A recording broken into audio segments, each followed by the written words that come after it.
Nandyal Tejaswini hotel నందు నంద్యాల మండలం గోస్పాడు మండలం కార్యకర్తలతో ఈ నెల 12వ తేదీ జరగబోవు మెడికల్ కాలేజీల ప్రైవేటీకరణకు వ్యతిరేకంగా ప్రజా ఉద్యమం కార్యక్రమం విజయవంతం చేయాలని మాజీ ఎమ్మెల్యే శిల్పా రవిచంద్ర కిషోర్ రెడ్డి వైఎస్ఆర్సీపీ కార్యకర్తలకు పిలుపునిచ్చారు.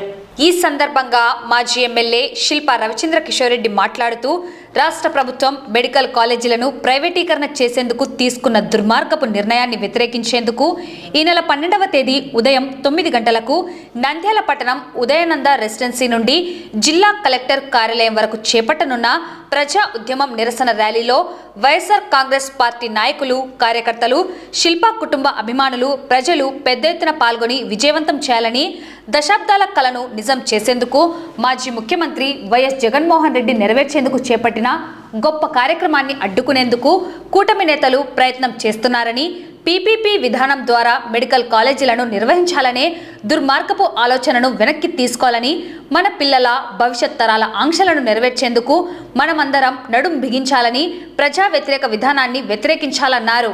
ఈ కార్యక్రమంలో ఎమ్మెల్సీ ఇసాక్ బాషా, మాజీ Markfed chairman PP Nagireddy, YSRCP state secretary PP Madhusudan Reddy, Nandyal జిల్లా వైఎస్ఆర్సీపీ రైతు విభాగం అధ్యక్షుడు రామ సుబ్బారెడ్డి, వైఎస్ఆర్సీపీ గోస్పాడు మండల అధ్యక్షుడు పీపీ రాజశేఖర్ రెడ్డి, నంద్యాల మండల ఎంపీపీ శెట్టి ప్రభాకర్, వైఎస్ఆర్సీపీ జిల్లా అధికార ప్రతినిధి అనిల్ అమృతరాజ్, వైఎస్ఆర్సీపీ నంద్యాల మండలం అధ్యక్షుడు బసవేశ్వరారెడ్డి, వైఎస్ఆర్సీపీ జిల్లా సెక్రటరీ శివనాగిరెడ్డి, వైసీపీ నాయకులు వంశీధర్ రెడ్డి, రామచంద్రారెడ్డి, వైసీపీ కార్యకర్తలు, అభిమానులు పాల్గొన్నారు.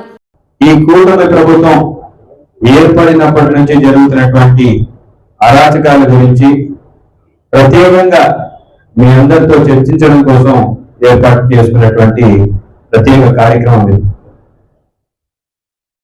ఇక్కడ విచ్చేసిన మీ అందరికీ కూడా చాలా మంది ఇప్పటికి కూడా అడుగుతుంటారు, ఎట్లా ఓడిపోయినామో మనకు అర్థం కావడం లేదు అని చెప్పేసి.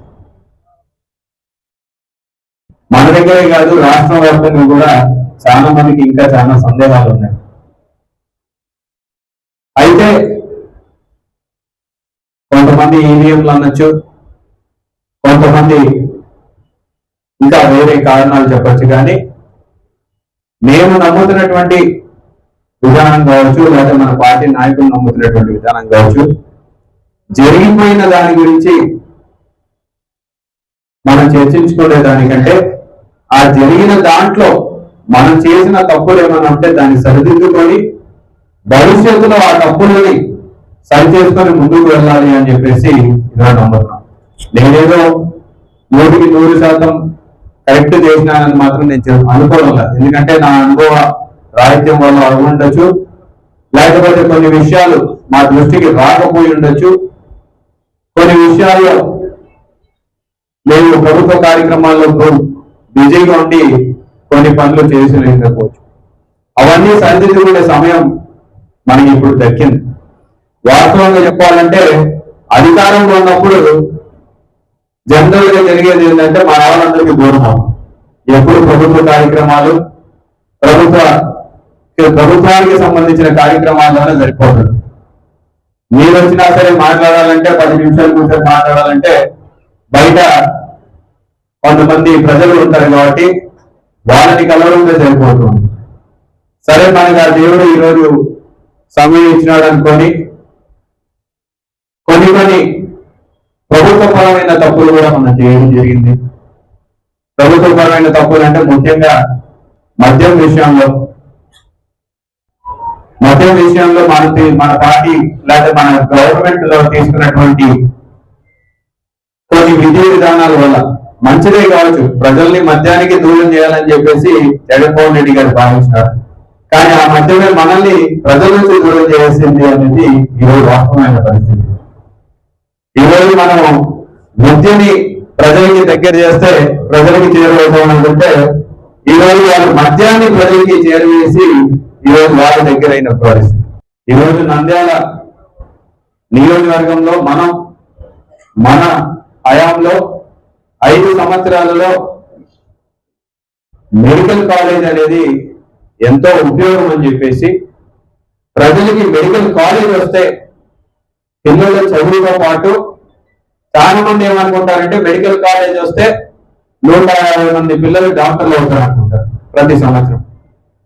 అంటే 5 సంవత్సరాలకి 750 మంది పిల్లలు చదువుతారు.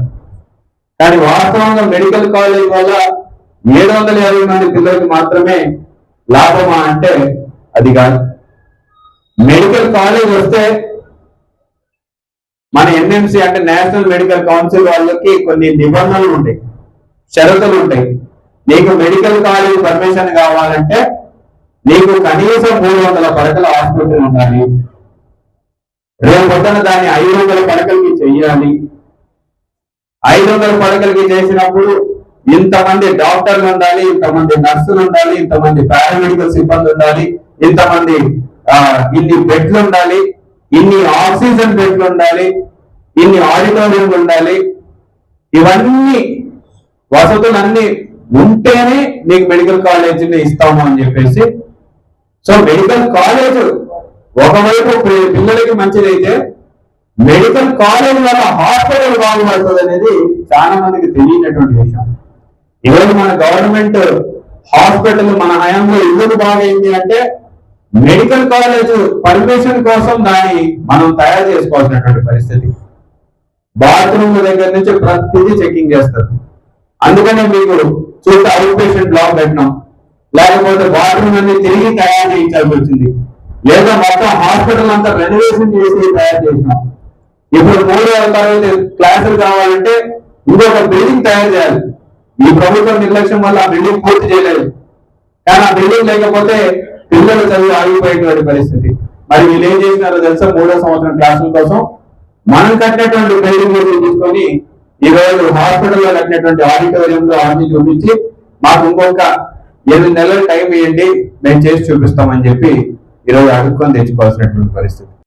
నంద్యాల మెడికల్ కాలేజ్ పెట్టినటువంటి మొదటి సంవత్సరంలో 150 మంది పిల్లలు చదివితే ఈ రాష్ట్ర వ్యాప్తంగా ఉన్నటువంటి మెడికల్ కాలేజ్ అన్ని దానిని కలిపి అన్ని దానితో మనం పోల్చుకుంటే స్టేట్ ఫస్ట్ ఎవరు వచ్చారంటే నంద్యాల మెడికల్ కాలేజ్ అబ్బాయి వచ్చారనేది గర్వంగా చెప్పుకోగలుగుతాం. ఇక్కడే మన పార్టీ అభిమాని మన డాక్టర్ నిరంజన్ రెడ్డి గారు ఉంటారు, మీకు అందరికి తెలుసు, పిల్లల డాక్టర్. వాళ్ళ కూతుర్ని ఆ మెడికల్ కాలేజీలోనే జాయిన్ చేసినాడు. ఆడపిల్లలు కదా, బయట ఎక్కడే ఎందుకు, మన కాలేజ్ నంద్యాలలో వచ్చింది, నంద్యాలలో జాయిన్ చేశాడు. ఈ రోజు ఆయన గర్వంగా చెప్తున్నాడు, నేను ఇంకెక్కడికైనా పంపించినట్టు తప్పు చేసినానేమో, మన మెడికల్ కాలేజ్ అంత బ్రహ్మాండంగా నేనైతే చాలా హ్యాపీగా ఉన్నాను రవి. చదివిస్తే పిల్లల్ని ఎంతమంది సీట్లు సంపాదించుకుంటే అంత అదృష్టవంతులు, ఎందుకంటే అంత స్ట్రిక్ట్ గా ఉంది. పిల్లల్ని కూడా అంత బాగా చూసుకుంటున్నారు, టీచింగ్ కూడా అంత బాగుంది. ఎప్పుడు లేనటువంటి విధంగా నంద్యాల టౌన్ లో 5 అర్బన్ సెంటర్లు ఓపెన్ చేసినాం.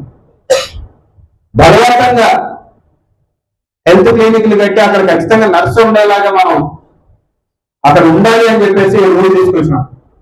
యాదవ్ దగ్గర 30 పడకల ఆసుపత్రి మనం కట్టడం స్టార్ట్ చేసినాం. ఆల్మోస్ట్ పూర్తయ్యేది. మన దురదృష్టం ఏంటంటే మన టైం అయిపోయిన వెంటనే అవన్నీ పూర్తి కావాల్సినటువంటి పరిస్థితి వచ్చింది. ఇవన్నీ కూడా ఈ మెడికల్ కాలేజీకి అనుసంధానం చేస్తూ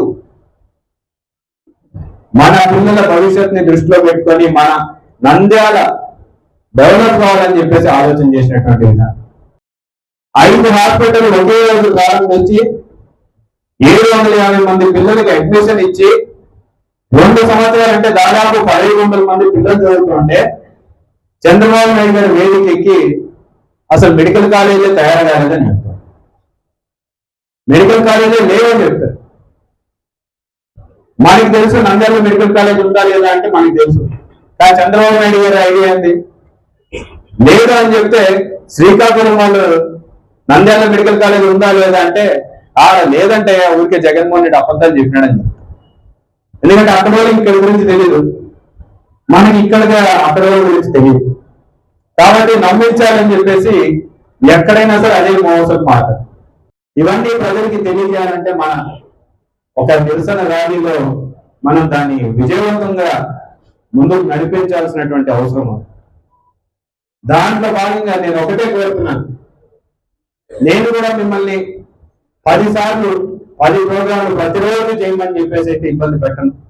కానీ చేసినప్పుడు ఒక ప్రోగ్రాం అయితే బ్రహ్మాండంగా చేయాలన్నప్పుడు మాత్రం దానికి మీ అందరి సహకారం కూడా కావాలి. ఎందుకంటే రాబోయే రోజుల్లో మళ్ళీ లోకల్ బాడీ ఎలక్షన్లు కూడా వస్తుంది కాబట్టి దీన్ని మీరందరూ కూడా మీ భుజస్కంధాల పైన మోసి ఆ పార్టీ ప్రోగ్రామ్ విజయవంతం చేస్తారని చెప్పేసి నేను మనస్ఫూర్తిగా ఆశిస్తూ, దయచేసి ఎందుకంటే గ్రామ నాయకుల గురించి గ్రామ నాయకులకి పెద్దగా నేను చెప్పాల్సిన పనిలా, 9 గంటలు అంటే 9:30 కన్నా మీరు వస్తారు. 9 గంటలకి ఉదయానంద హోటల్ కాడికి మనందరినీ కూడా మన వాళ్ళందరినీ కూడా తీసుకురావాల్సిందిగా కోరుతున్నాను. అందరు కష్టపడతాను, ఎందుకంటే కేవలం 10 మంది మీద దొబ్బి మిగతా వాళ్ళు ఖాళీ ఉండకుండా అందరూ కష్టపడతాం.